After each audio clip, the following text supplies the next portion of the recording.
Nuevamente en un programa del cierre de Wall Street. Soy Gabriel Montalto, les saludo.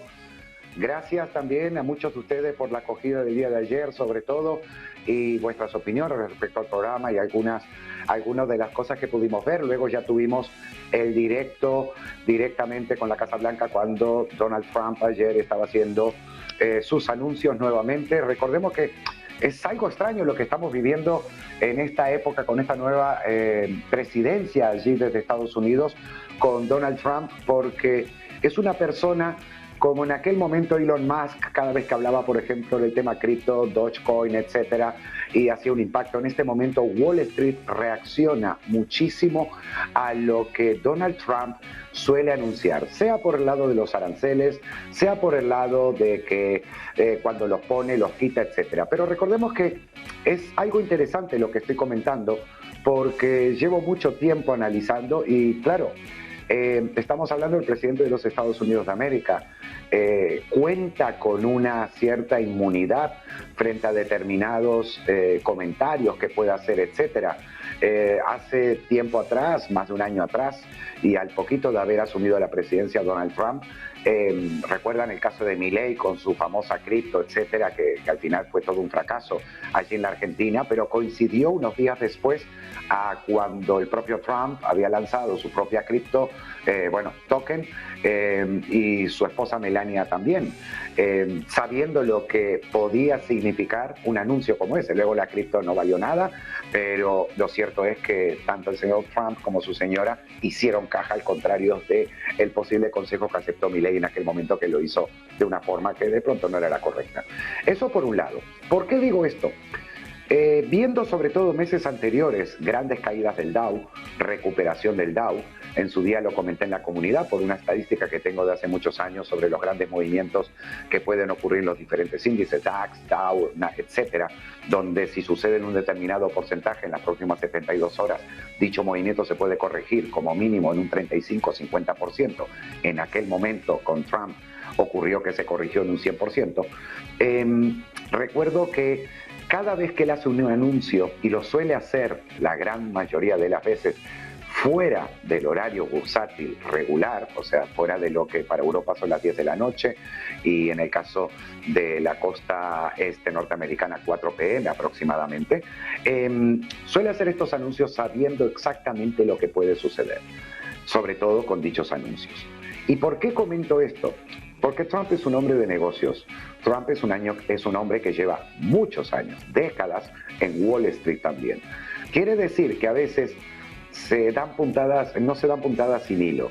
Y muy probablemente él sabe perfectamente, siendo la persona más poderosa geopolíticamente hablando en este momento por encima de Putin a nivel mundial, de que cualquier cosa que pueda decir, y él sabe el efecto que tienen sus palabras en Wall Street y en diferentes ámbitos, sobre todo en la parte económica, lo que puede ocurrir.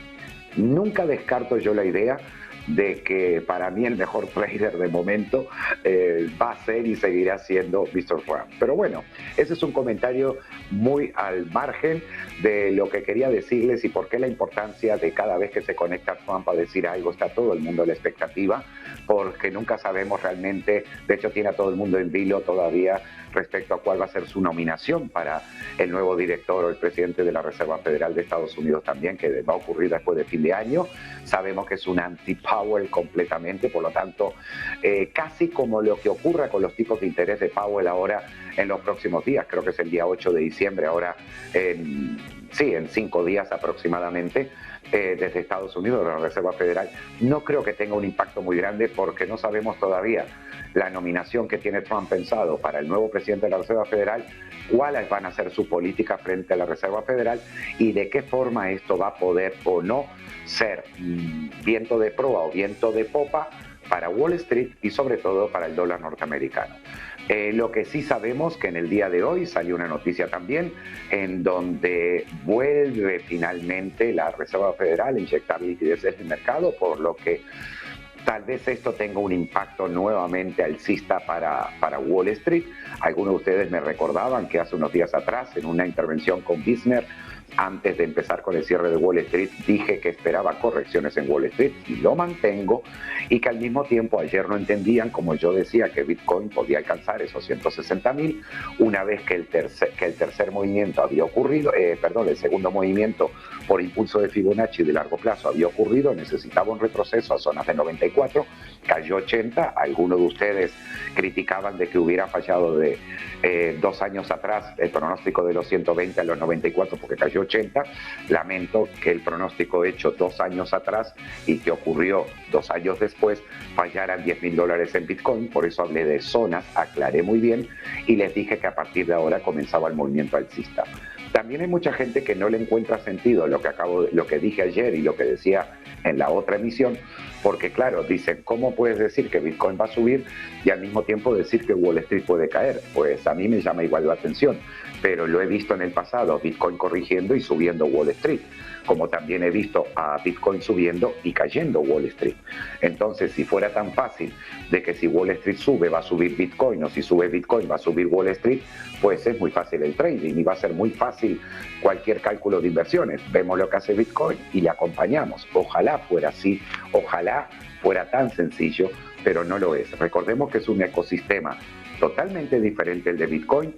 Recordemos que es un ecosistema, gran parte de la comunidad, de su aceptación, aunque sí tenga vinculación el resultado del precio de cotización de Bitcoin respecto a las grandes tecnológicas que usan la tecnología blockchain y que esta mayormente forman parte del Nasdaq 100 tecnológico de Estados Unidos. Espero que con esta pequeña aclaración puedan quedar vuestras dudas tal vez o discrepancias de lo que estuve diciendo con un poco más de claridad.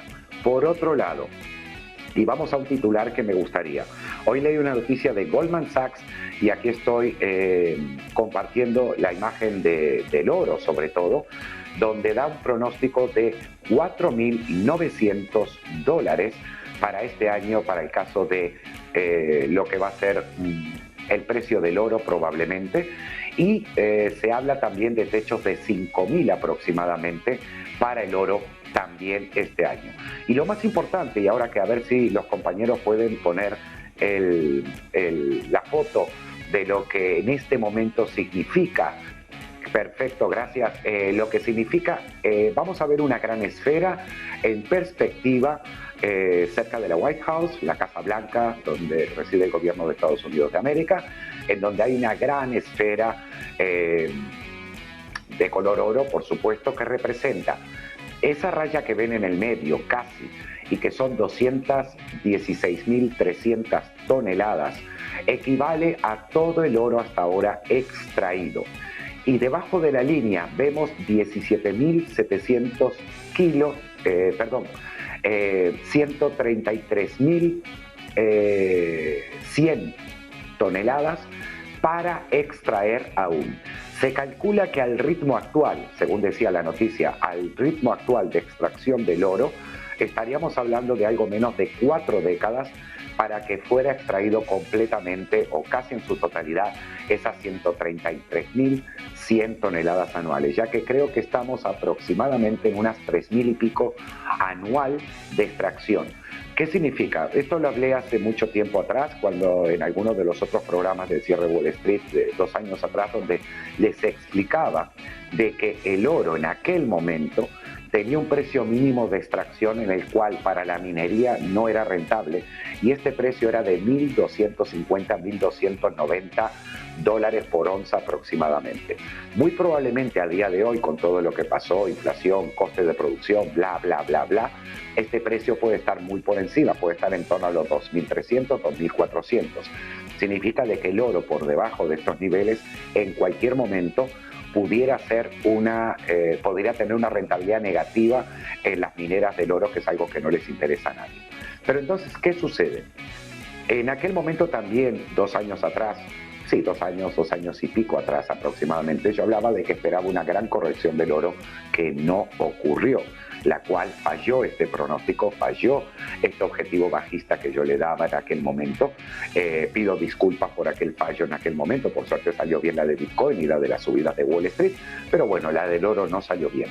El oro indudablemente está en este momento en un movimiento alcista, con una tendencia casi intacta que no logra en ningún momento ser revertida, aunque hay retrocesos porque ningún precio de cotización se mueve en línea recta, lo que nos indica que esta probabilidad de 4.900 a lo largo del 2026 y hasta de 5.000, como pronostican algunas entidades financieras, entre ellas Goldman Sachs, puede ser probable. Ahora bien, tenemos un problema.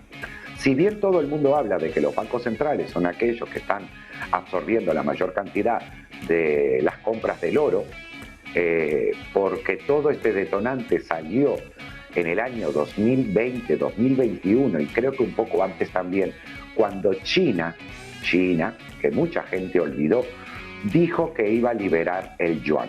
Yo sé que pasaron 5 años de esto, lo comenté en aquellos momentos, y que esto iba a hacer un impacto muy fuerte para el oro. ¿Por qué?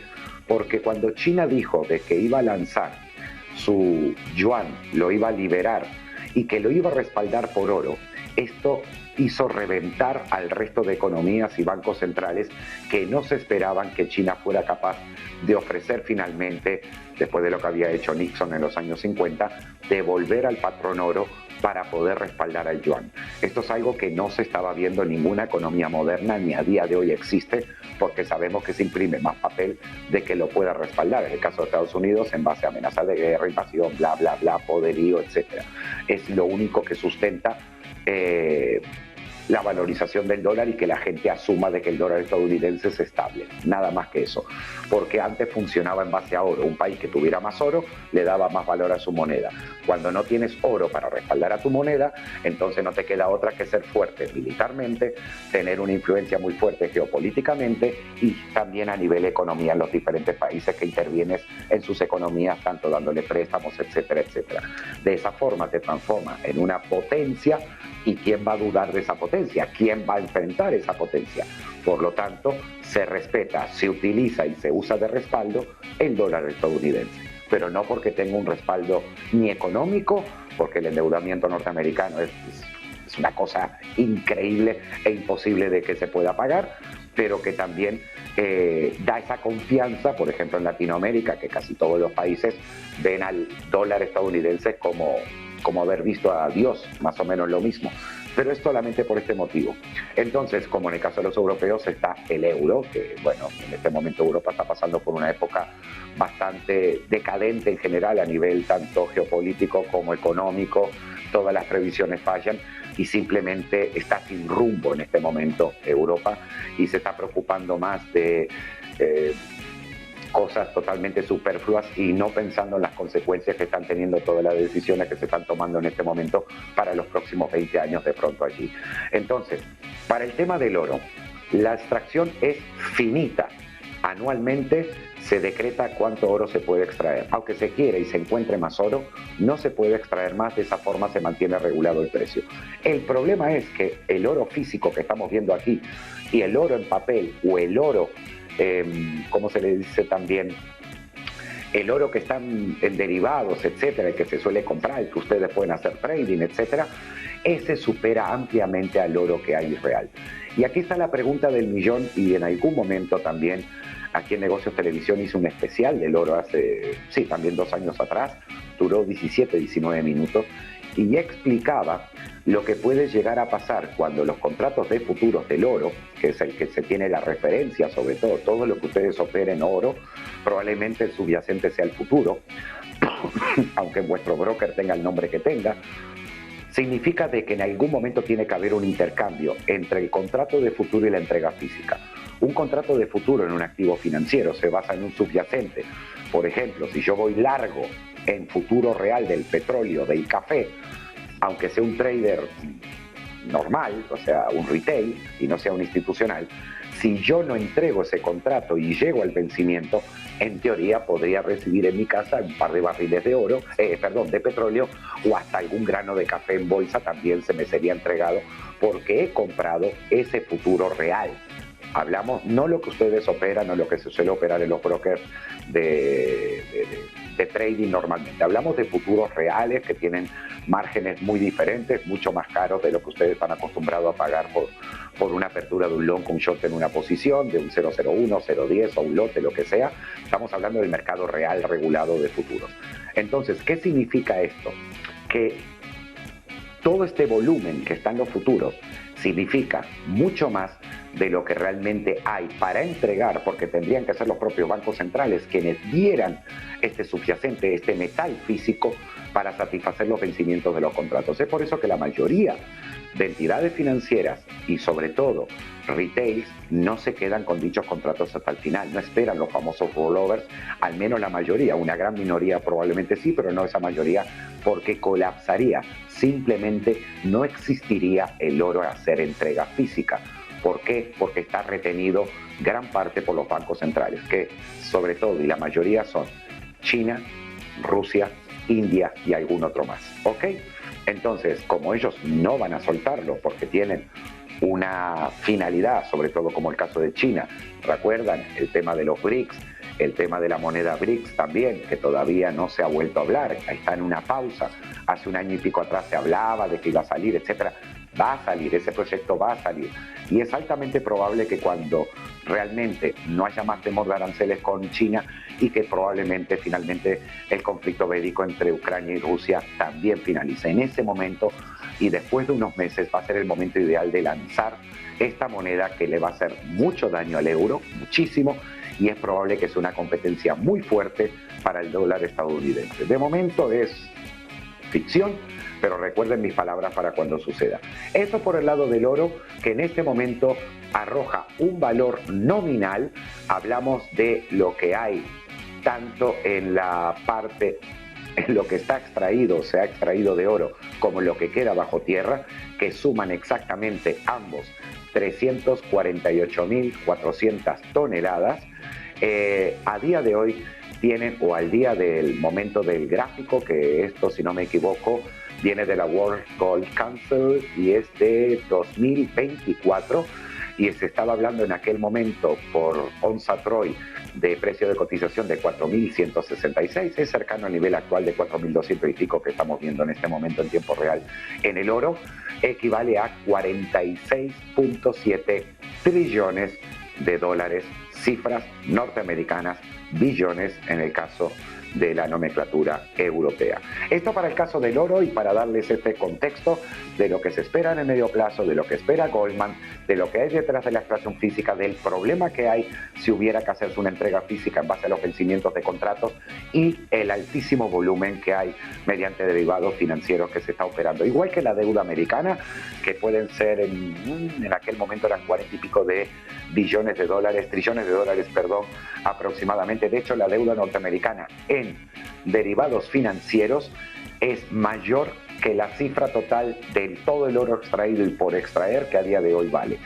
Eso para que se hagan una idea. Vuelvo a repetir, la deuda norteamericana emitida en derivados y el volumen total que abarca todo esto equivale a una cifra, si no es igual, un poco superior a la de los 46.7 trillones cifras americanas de todo el oro extraído a la fecha de hoy y del oro que queda por extraer en menos de 40 años o en máximo 40 años, 4 décadas que quedan por delante. Para que se hagan una idea y de dónde está realmente el mayor volumen de trading y operativo. No está en el Forex, no está en las criptos, no está en Wall Street, está única y exclusivamente en todo lo que son los derivados de deudas, desde los credit default swaps hasta cualquier otro tipo de derivado. ¿Por qué? Porque son movimientos mínimos, pero extremadamente apalancados, con una liquidez, que ya acaban de ver el número o acaban de escuchar el número que les acabo de dar, que les permite a cualquier entidad financiera de las grandes realmente hacer lo que quieran con ellos. En aquel momento explicaba yo lo que era la prima de riesgo, en el caso europeo que se mide a 100 como base de medición en referencia a la deuda alemana, y lo que ocurría con un valor superior a 100, cercano a 100 o hasta por debajo de 100. Y lo que era un CDS, que es el seguro que se compra o se vende, se puede ir long o short en ellos, en base a la probabilidad de impago de deuda de una corporación, una empresa cotizada que emita bonos privados, como también los gubernamentales o países que emiten bonos soberanos o de los países, y por eso el valor. Recuerden que en el 2008, si no me equivoco, 2009, por ejemplo, comprar un bono de deuda alemán no te daba intereses. Al contrario, tú debías pagarle a Alemania, además de la compra, por un interés negativo que Alemania recibía de tu parte, mientras que, por ejemplo, un bono de deuda de España estaba dando en aquel momento hasta un 8%. Pese a ello, nadie compraba deuda española, pero preferían deuda alemana con un interés negativo, el cual no te daba ni un solo centavo de dólar o céntimo de dólar por cada euro, por ejemplo, por cada euro invertido, porque valía más la seguridad que daba Alemania frente al propio interés que podía dar una deuda de un país tan frágil económicamente hablando en el sector inmobiliario y otros también, como era el caso de España y los PICs en aquel momento, que eran Portugal, Italia, Grecia y España, ¿no? Por supuesto. Irlanda, perdón. Y España. Todo esto en 2008, algunos lo recordarán. Entonces, vamos ahora a otro tema que creo que les va a interesar antes de empezar con lo que ha hecho Bitcoin, con lo que está haciendo el S&P 500, con lo que está haciendo el Dow Jones, para poder también posteriormente responder a vuestras preguntas, deseos de algún análisis que quieren que realice, como les comenté en el día de ayer. Así que, sin más dilaciones, vamos a ver algo que creo que es interesante para el caso de el VIX en este momento y que está en la zona de 27,5. Ayer les expliqué por qué van a ver que estoy mirando hacia arriba, pero es que tengo la pantalla secundaria con los gráficos por encima de lo que es mi campo visual y por encima de la cámara, así que pido disculpas si suena un poco raro, pero no se preocupen, lo importante es que se escuche bien y lo importante es que vean la imagen. Aquí tenemos al VIX en este momento y cuidado, sobre todo con estos picos de volumen que ha experimentado en el caso del futuro. ¿Por qué? Porque hay una base de tendencia y hay un punto muy importante que son los 16,20. 16,20, ahora el VIX está en los 17,30, muy tranquilo en una zona durmiente, pero cuidado si no pierde esta zona.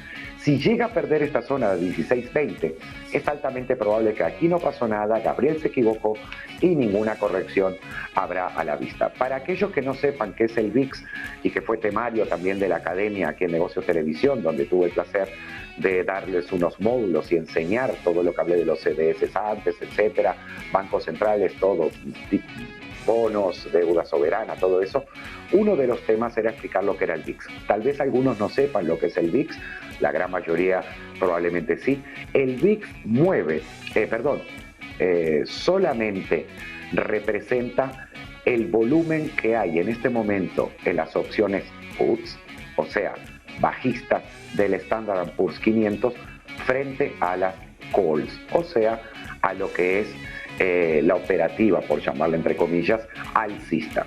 Significa que un VIX cotizando por encima de 20, 22, 24, teniendo la referencia de 17-30 horas, significaría de que hay un interés mayor en compra de puts mediante las opciones, esperando un movimiento bajista del Standard & Poor's 500. Cuando el VIX está en niveles bajos, significa de que la volatilidad es baja, la volatilidad bajista, ojo, volatilidad baja en rango, bajista en movimiento del S&P. Hago esta aclaración porque ya les conozco y después dicen, ¿cómo hiciste una redundancia? No es una redundancia.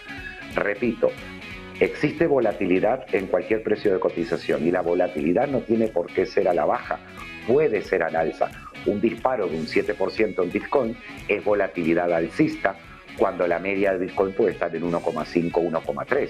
Sin embargo, un precio de corrección que puede ser de un 6-7%, como lo hace Bitcoin también muchas veces, hablamos de volatilidad bajista, que no es volatilidad negativa, no tiene nada que ver.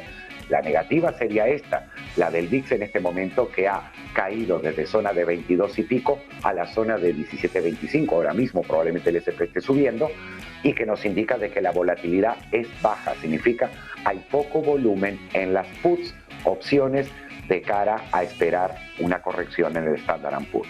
Eso es lo que nos indica el VIX. Pero a mí lo que me importa en este momento es un posible movimiento de acumulación si el VIX se sigue manteniendo por encima de esta zona de 16,28, 16,30 que comenté, y sobre todo en el medio plazo, esta directriz, esta que arranca desde finales del 24 aproximadamente y que ha sido hasta ahora, todo esto es una zona aparte de soporte, además de todo, pero que todavía tiene el VIX un movimiento pendiente en torno a los 30 puntos y hasta 32 puntos aproximadamente. Pero la más cercana se encuentra aquí entre los 27, los 30 y entre los 30 y los 27.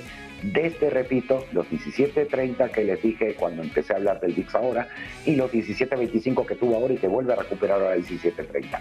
Por lo que esta tranquilidad del VIX, que para muchos es eso, está tranquilo, cuidado con la tranquilidad, porque al contrario de que como en el dicho de que cuando hay tormenta ya saldrá el sol, aquí está el sol brillando mucho, pero la tormenta puede venir en cualquier momento. Simplemente hay un problema, hay indecisión por el tema de aranceles nuevamente por el lado de Trump. Hay un miedo en el endeudamiento, los CDS de todo el sector tecnológico por el tema de la inteligencia artificial.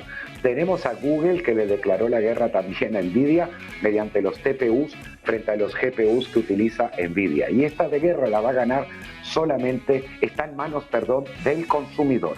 Cuando el consumidor vea que de pronto la tecnología de Google de inteligencia artificial usando recursos en la nube sean mejores, más prácticos, más baratos y con un mejor desarrollo que los GPUs, que son las tarjetas gráficas de Nvidia, probablemente Nvidia la pase muy mal y Google tome la delantera. Algo que es altamente probable, y lo digo hoy, a 3 de diciembre, en este programa, que se hablará de Google en el futuro, y mucho, y va a ser más importante Google, el Alphabet, de lo que es Nvidia a día de hoy en el sector de la inteligencia artificial. Simplemente porque un recurso en la nube ahora es más accesible para todo el mundo, es más barato, es más eficiente, no requiere de grandes inversiones ni equipos frente a lo que sí requiere Nvidia.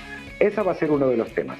Y el otro, por supuesto, el propio endeudamiento que están teniendo las empresas privadas cotizadas en el mercado, que están basando todo su enfoque, su modelo de negocio y tecnología a la inteligencia artificial, donde la gran pregunta de los grandes analistas e inversores son: ¿realmente va a dar tanto rendimiento económico a estas empresas este endeudamiento que están asumiendo? Estas son las respuestas que todavía nadie tiene las correctas, y es lo que está llevando a que, pese a que haya movimientos alcistas en el Nasdaq 100, todavía no sean realmente esos movimientos que nos digan durante 1 o 2 años tenemos tendencia alcista en Wall Street sin problema. ¿Vale? Entonces esto es lo del VIX, y ahora vamos a pasar rápidamente antes de los índices a ver un poco qué está haciendo Bitcoin. Ayer yo les hice un repaso de lo que esperaba con aquellos 160, etcétera, pero también hice un repaso en el gráfico horario para el caso de Bitcoin y lo que estaba sucediendo. Ya vamos a verlo. Ustedes se acuerdan, o bueno, en el programa de ayer comentaba que de esta zona de 92.400 podía haber una corrección de horas o un par de días en torno a los 88.500, 88.000 para el caso de Bitcoin. De momento no sucede, y también les dije que el segundo nivel desde donde esperaba dicha corrección para Bitcoin, repito, muy de corto plazo, era este nivel, aproximadamente la zona del 93, un segundo porque lo marqué aquí en esta línea, 93.700, 93.800, con un techo para este movimiento de 94.200, 94.250. Y dije, si no lo hace desde este nivel, puede todavía subir un poco más, hacerlo desde exactamente donde marcó el último máximo, que esto fue el 3 de diciembre, 7 de la mañana, hora de Europa Central, donde su máximo fue 93.996, sin poder con el 94.000, y que coincide aproximadamente con esta línea que les dibujé ayer en el programa antes de que el precio alcanzara este nivel. Por lo que todavía no cantamos victoria. Tenemos, tanto por el MACD y por el RSI, si bien tenemos una pequeña divergencia porque están bajistas, pero el precio se mantiene, tal vez esto sea una distribución. Esta vela de aquí verde, que la ven aquí, estas 3 velas, sobre todo en estas velas, barras de volumen alcistas que ven aquí, una más pequeña, una más grande y la otra más grande, fue la que permitió tanto en esta vela de aquí y en esta, lo que es la acumulación para desde los 87.300 llevarle a los precios actuales. Pero si vemos, el volumen se ha mantenido nuevamente bajo, pero viene una gran vela, esta de aquí del volumen, esta barra, no vela, barra de volumen, que es casi del mismo tamaño que esta, y que a su vez empiezan a aparecer otras barras de volumen rojas. ¿Qué quiere decir? Que en el intercambio de compradores y vendedores, la fuerza vendedora aquí fue muy superior, pese a que el tamaño de la vela no es lo suficientemente grande. Y cuando aparecen picos de volúmenes en velas pequeñas, ahí es donde me saltan todas las alarmas. ¿Por qué? Porque si ocurre en la parte baja, en un posible soporte, en un precio de cotización, es señal de una acumulación. Pero cuando sucede en una parte alta de un techo y el precio por algún motivo no logra disparar al alza, todo apunta a que sea una pequeña o grande distribución. ¿Qué significa? Que el precio podría tener una altísima probabilidad de ir a la baja más que de seguir subiendo. Y usted dirá, sí, pero hablaste de los 160. No confundan lapsos operativos, plazos del time frame de un gráfico con los objetivos que doy.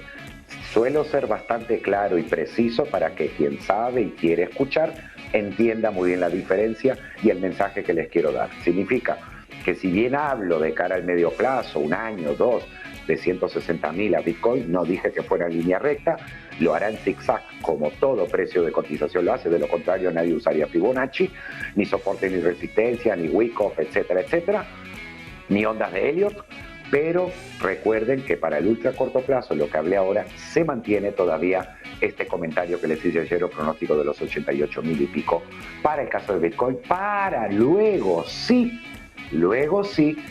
subir tal vez a este otro nivel de 96.000. ¿Ok? De momento, si no supera resistencia, sigue como factible el movimiento bajista, y en el caso de hacerlo, con una nueva zona de soporte de 85.700, desde esos 88.300 se iría a la zona de 96.000 aproximadamente. Espero que haya sido claro o lo bastante claro en este momento. Vamos al oro. Aquellos que me conocen y que han estado en la Academia de Negocios, Televisión, etcétera, sabrán lo que es una vela maestra.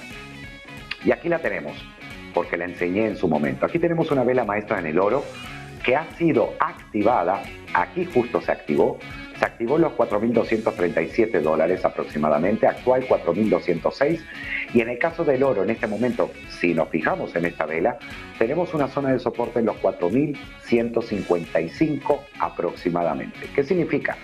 Que esta vela de momento me está dando un objetivo alcista para el oro cercano a los 4.290 y 4.305 aproximadamente. ¿Ok? ¿Por qué digo y? Porque si llega a 4.305, indudablemente va a pasar por los 4.290. Pero en el caso de que no llegue a 4.305, el primer objetivo alcista que tiene el oro desde el precio actual de 4.206,22 en este momento, le llevaría a 4.290. Se anularía este movimiento alcista si el oro pierde los 4.155 que son por debajo de la vela maestra. Además, tenemos un hombro múltiple izquierdo, una cabeza y hombro múltiple derecho invertidos, de un hombro cabeza a hombro invertido, que todo este movimiento perfectamente cuadra con los 4.290 alcistas en el caso de objetivo alcista para el oro. ¿Ok?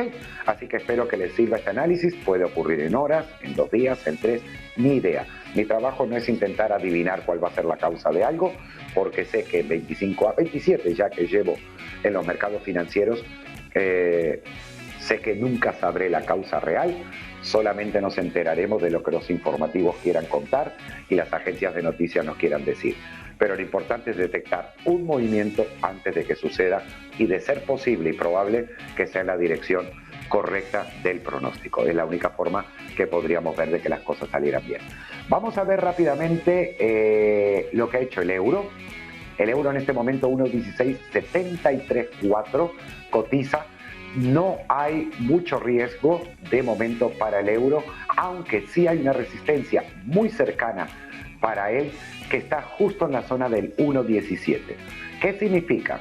que es probable que desde el precio actual de 1.1673 y 1.17, lo voy a dibujar con una línea para que quede gráficamente más claro, y estando en sobrecompra tanto por la parte del MACD como por la parte también del RSI, en algún lugar de aquí, entre la zona actual 1.1673 y 1.17, que pueda tener un pequeño retroceso hasta aquí, hasta esta directriz que se sitúa en el 1.1620 aproximadamente. Hablo de un movimiento de muy corto plazo, o sea, de poco tiempo de que debería ocurrir, no creo que tarde semanas en esto, pero buscaría este apoyo para de pronto tener otro movimiento que le llevara al 1.1720. No hablaré de momento de ese movimiento, simplemente hablo del primero que espero para el eurodólar.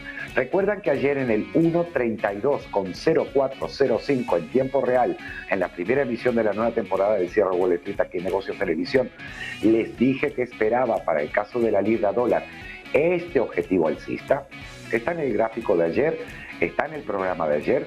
1.33,58 era el pronóstico que yo tenía para la libra dólar desde el 1.32,04. Aproximadamente 150 pips para un movimiento que podía ser rápido. Coincidía con otra proyección exacta de tiempo atrás, de otro programa que había hecho, de un análisis que había hecho desde el 1.31,40 aproximadamente, y se ha cumplido. Les explicaba ayer que la zona de soporte para este movimiento estaba en el 31.23 de la libra, y voilà, si no me equivoco, el máximo del día o de momento de lo que lleva la libra esterlina frente al dólar norteamericano ha sido de 1.33,537. Y esta rayita estaba en el 1.33,596. Pido mil disculpas a toda la audiencia por haber fallado de momento en 2 pips de los casi 160 pronosticados en el precio de ayer. ¿Ok? Perfecto, seguimos. Vamos a ver, que sé que lo quiere. Importante, dólar yen, lo que les dije, para el dólar yen en este momento, 155,15 precio de cotización. Aquí tenemos dos zonas de posible soporte muy importante para el dólar yen. Uno es este de aquí, que es el más importante de todos de corto plazo, que estamos hablando, o estoy hablando del 154,50 y 55 aproximadamente, y el actual, el que tengo aquí marcado de hace muchos meses atrás, exactamente en el 154,95 aproximadamente. Ahora está en 155,14 y podría ser una probabilidad que no descarto que en este momento y desde aquí, teniendo en cuenta estos dos soportes, el precio del dólar yen vuelva a visitar los 156,05 con un primer soporte inmediato en este nivel que les mencioné antes, 154,95, y en el segundo, que estaba aquí, en el 154,55 aproximadamente. Ahí lo dejo porque creo que les puede interesar a aquellos que les gusta el Forex y a aquellos que quieran saber un poco la moneda. Lo que puede pasar en caso de que perdiera este nivel de 155, 154,95 y a su vez este otro nivel, es que probablemente entonces ese movimiento alcista quedaría anulado en ese momento, y comenzaría otro que le llevaría al 153,10, 153,05, para desde allí volver a retomar nuevamente estos 156. Lo que dibujaba ayer de Bitcoin, que o desde ese lugar o desde más arriba podría ir a 88,300, para el caso del dólar yen, o lo hace desde aquí con un primer soporte muy cercano, un segundo soporte, pero en caso de que perdiera el segundo soporte, buscaría esos 153 con poco para disparar al 156. ¿Qué significa? Da igual cómo lo haga, me inclino más por el 156 a visitar, a que se quede en niveles inferiores del 154 durante mucho tiempo, al igual de lo que explicaba antes también con la libra, que ya lo hizo, etcétera, etcétera. Vamos a ver el Standard & Poor's, 6.856 en este momento, con apoyo en la zona de control, muy cercano a sus últimos máximos históricos de 6.900 y pico. Y aquí es una zona muy interesante para el caso del Standard & Poor's. Hay cosas que estoy mirando, sobre todo en el tema de la sesión, y es que hemos tenido, yo no sé si ustedes saben, pero los precios de cotización suelen estar en casi un 75% de las veces en rango, que se le llama, o en franja lateral entre resistencia y soporte. Sin embargo, el restante 26-30 que dice la estadística es cuando un precio está experimentando tanto un movimiento alcista como un movimiento bajista a nivel de tendencia, o una caída o una subida, como le quieran llamar. ¿Qué significa esto? La mayoría de traders y la mayoría de indicadores, osciladores, técnicas de trading, bots de trading, todo lo que ustedes conocen, suelen buscar tendencias, o sea, son todos movimientos tendenciales y son todos fórmulas que ustedes aplican para vuestras estrategias que son tendenciales. En pocas palabras, cuando un precio entra en rango le vuelve loco y todas las señales suelen ser falsas o fake signals, como se suele decir. Entonces, es increíble que la mayoría de sistemas son tendenciales para tomar decisiones de inversión, cuando el mercado, 3/4 partes del tiempo, está haciendo movimientos erráticos dentro de un rango, como lo vemos aquí. ¿Qué significa? Que si observamos las últimas horas, desde el 26 de noviembre, las 3:30 de la tarde, hora europea, del Standard & Poor's, y miran todas las velitas que están teniendo en horario, ven que hay una especie de rango que va entre los 6.800 y los 6.859. Y 6.850 aproximadamente. O sea, 50 puntos de rango que se manifestaron, repito, desde el 26 de noviembre a hoy 3 de diciembre. Ya, bueno, hubo un fin de semana en el medio y ahora está en el 57,23, 56,94 porque se está moviendo. Ha estado más tiempo en un rango que el subiendo. Acá ven también, rango sube, rango sube, rango sube, cae, entra en rango de nuevo. ¿Qué es importante para el Standard & Poor's en este momento y lo que creo? Si se mantiene por encima de los 6.800 y 6.815 como gran zona de soporte, repito, si se mantiene por encima, es probable que nos vayamos a esta zona de aquí. Y esa zona es 6.905 aproximadamente en gráfico horario. Ahora, si perdemos ese soporte, y ustedes dirán, ah, claro, Gabriel, siempre si no sube, baja. Repito, yo no estoy diciendo si no sube, baja. Yo estoy diciendo que de momento hay un movimiento alcista intacto con una clara zona de soporte. Pero si el plan no sale bien y el soporte se pierde, el precio a visitar sería de 6.750. ¿Y por qué estoy diciendo esto? Quedaban dos deudas pendientes en el Standard & Poor's. Uno era este hueco del 3 de noviembre y el otro era este otro hueco o gap también del 12 de noviembre, en cerca de máximo. Todos fueron cerrados. De hecho, estos fueron cerrados el 28 de noviembre, el último que había aquí.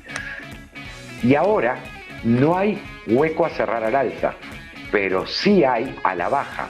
Uno que está en los 6.780, otro que está en los 6.630 y había otro más por aquí abajo que es, si no me equivoco, este de aquí de los 6.480.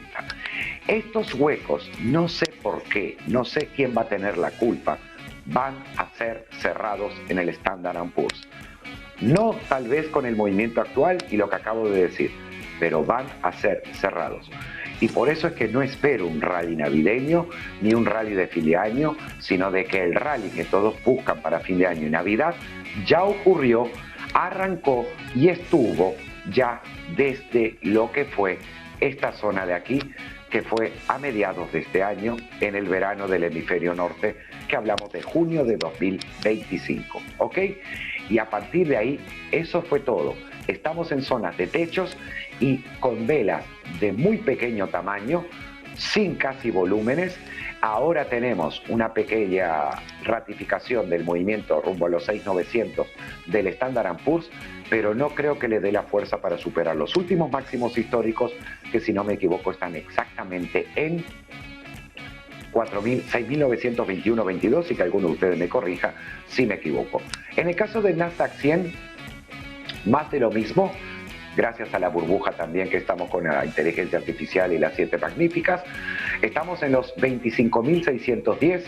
Aquí ven la importancia de esta zona de control que marqué en su momento. Y lo voy a hacer más claro. tenemos 25.610 en este momento precio de cotización. En el caso de que pierda el Nasdaq 100, el contado, los 25.050, en caso de perderlos, los 25.050, su siguiente movimiento sería los 23.850 aproximadamente. En caso de que no se pierda ese nivel, teniendo además un soporte más cercano a los 25.250 y desde los 25.609 actuales, podría visitar todavía el Nasdaq, perdón, esto no va aquí, podría visitar el Nasdaq este nivel de aquí, 26.150 aproximadamente para el Nasdaq. Así que, recapitulando, desde los precios actuales de 25.609 que cotiza el Nasdaq 100 contado, con un soporte muy cercano que es 25.200, 25.250 aproximadamente, tiene una proyección todavía alcista de 26.150 aproximadamente. Hasta aquí va claro. En caso de que se pierda ese soporte que mencioné anteriormente y además que se pierdan los 25.050, el objetivo de caída o de retroceso será de 23.850, 23.900 como primer objetivo bajista. ¿Queda claro? No estoy diciendo que si no sube baja, estoy diciendo de que de momento apunta que seguirá subiendo, pero de que hay un soporte que hay que tener en cuenta y que en caso de que se pierda, deberíamos cambiar el chip y fijar la operativa por el lado bajista según vuestro criterio de trading. ¿Ok? Dow Jones Industrial. Dos zonas de control cercanas y aquí hay algo que sí me llama la atención y esto me recuerda a 2007. Bueno, no ocurrió, 2007 fue todo el año que lo hizo el Dow Jones Industrial y ahora lo estaría haciendo en apenas un mes y medio nada más. Y es este movimiento que probablemente nadie esté viendo, nadie le interesa y nadie quiera ver también, este de aquí. Y este es en el caso del Dow Jones, que me tiene un poquito más preocupado. Tampoco es la primera vez que he visto subir al Standard & Poor's, al Nasdaq 100 y caer al Dow Jones, o he visto como ahora subir al Dow Jones 460 puntos que lleva en tiempo real con una subida de más del 0,9%, mientras que los otros, un Nasdaq mueve apenas 50 puntos, un Standard & Poor's se está moviendo 28,93 puntos aproximadamente, pero cuidado con esta formación del Dow Jones porque de cara al corto medio plazo, si no es capaz de superar los 48.550 puntos, repito, si no es capaz, y lo voy a dejar clarito dibujado para que no haya confusión, y esto es lo bonito que tiene la hemeroteca de Negocios Televisión, que siempre podemos volver a ver el video para exactamente saber qué dijo Gabriel ese día o qué no dijo. Repito, si el Dow Jones Industrial no supera el precio de 48.500, si no lo supera en cierre y apertura de vela horaria en este caso, el objetivo que tiene es 45.500, 45.600 aproximadamente desde los 47.928,94 que cotiza en este momento, ¿ok? Que les pueda parecer correcto o no, eso ya lo dejo a gusto de cada uno de ustedes, pero de momento es lo que estoy viendo para el caso del Dow Jones Industrial. En el caso del Nikkei, vamos a hablar de la bolsa de Japón. Aquí lo tenemos un poquito más claro, pero hay un problemita también con Japón. Japón va más lento aquí. Este es el problemita que tenemos con Japón en este momento en un gráfico horario. Hago las líneas con ustedes de testigos en el tiempo real. Cotizan 49.799. Tenemos un techo de tendencia aquí. Bueno, hay dos, pero el más importante, en mi caso, el más relevante en este caso, valga la redundancia, ahora sí, están los 50.400 aproximadamente. ¿Qué quiere decir? Japón todavía puede buscar este precio, lo voy a decir, este de aquí. Puede visitar los 50.100, 50.150, no superar los 50.450 aproximadamente y bajar a esta zona de aquí, 48.300 aproximadamente. Eso es lo que espero para el Nikkei de cara a los próximos días u horas, dependiendo de lo que fuera a suceder. ¿Ok? Espero que haya quedado claro sobre todo el nivel. Se pronostica para el hemisferio norte y sobre todo en Estados Unidos un fuerte invierno y el uso extremo demanda del gas natural. Aquí hay algo interesante porque yo tengo un objetivo alcista para el gas natural, ya comentado muchos tiempo atrás, y que a algunos de ustedes les causó gracia o risa, diciendo imposible que el gas natural vaya a cotizar a niveles cercanos de $6. Pues bien, no sé si lo va a hacer, pero de momento está mucho más cerca al momento que en aquel momento lo anuncié. En este momento cotizan 4,89 y el invierno ni siquiera arranca. Aquí tenía un movimiento de arranque que era justo en esta línea, en el 3,65, y hay un objetivo final que tengo para el gas natural de 6,28, que vuelvo a decir aquí ante cámara y en el programa de Negocios Televisión Cierre de Wall Street, que es un objetivo que es altamente probable que vea en el gas natural en algún momento del invierno del hemisferio norte. La zona de soporte para todo este movimiento estaba aquí abajo, en el 3,34. Ahora es tarde, para la mayoría es tarde. ¿Por qué? Porque ya estamos en 4,89. Pero el gas natural, tengan cuidado, porque tiene un movimiento fuerte todavía al alza y que coincide con el 0,61 del retroceso o nivel del movimiento bajista de Fibonacci. Es un nivel que tarde o temprano tiene que acercarse a visitar. Vamos, no voy a decir tiene porque queda feo, yo no soy nadie para decirle un precio de cotización lo que tenga que hacer, pero sí tiene una altísima probabilidad de que ocurra. ¿Ok? A partir de ahí ya veremos. En el caso de lo que es el petróleo, creo que les puede interesar. El petróleo está en zonas de acumulación. ¿Qué significa?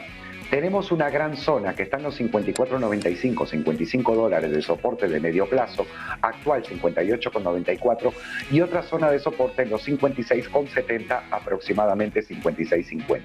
Actual 58,94.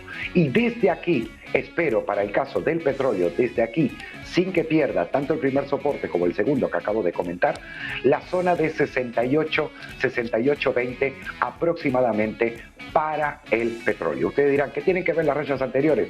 No importa, son análisis anteriores que he hecho y que los dejo ahí como prueba del gráfico. Lo que les tiene que importar a ustedes en esta nueva temporada del cierre de Wall Street es lo que les diga que creo que puede hacer un precio desde el nivel actual a los próximos días u horas, porque a toro pasado todos son toreros, como se suele decir en España, y analizar lo que un precio ha hecho es muy fácil. Analizar lo que un precio puede hacer no es tan fácil y no es para cualquiera que lo pueda hacer. Por eso quiero con ustedes compartir en el programa y en este tipo de análisis lo que creo que el precio pueda hacer, y esperando sobre todo de que lo haga, porque es así solamente que a ustedes les benefician mis comentarios, mis análisis o mis posibles pronósticos dentro de lo posible, ¿ok? Así que para el petróleo, atención. Y si quieren saber de cara al medio plazo,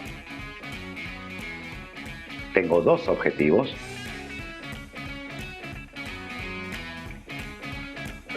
Que en algún lado estaba, un segundo. Lo voy a buscar en semanal.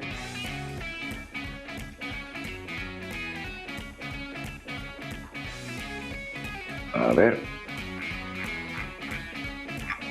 Quiero ver si lo encuentro.